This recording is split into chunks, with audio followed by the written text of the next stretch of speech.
À Évreux, le budget de la mairie sous le feu des critiques. Le préfet exige du maire qu'il apporte des informations complémentaires, notamment sur la fiscalité. Élise Laperdrie avec Éric Lambert. C'est un courrier préfectoral qui fait grand bruit à la mairie d'Évreux. L'examen de ces documents fait effectivement ressortir certains manquements au niveau des informations que doit comporter le rapport d'orientation budgétaire.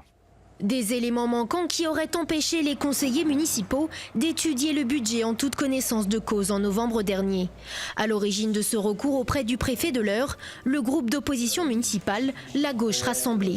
C'était pas possible. Guy Lefranc nous demandait de décider sur le budget alors qu'il nous manquait des éléments sur, par exemple, les effectifs, sur l'investissement. On n'avait aucune visibilité à long terme. Ou parfois, entre le débat d'orientation budgétaire et le budget, les chiffres n'étaient pas les mêmes. Bref, c'était vraiment pas des conditions et on voyait bien qu'il y avait une volonté délibérée de la part de Guy Lefranc de cacher les choses au conseil municipal.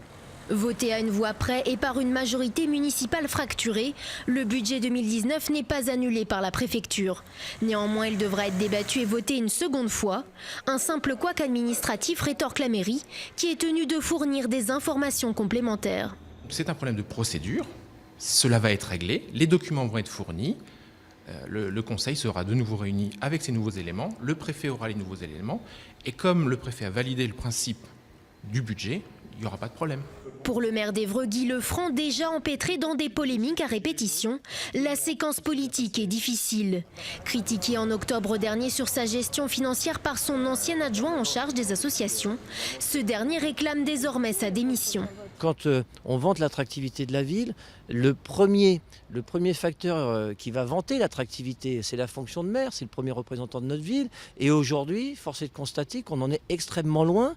L'image du maire est extrêmement dégradée, dévalorisée, décréditée.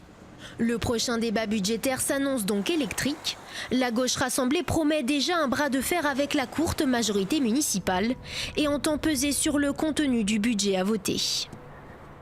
Près de 500 noyades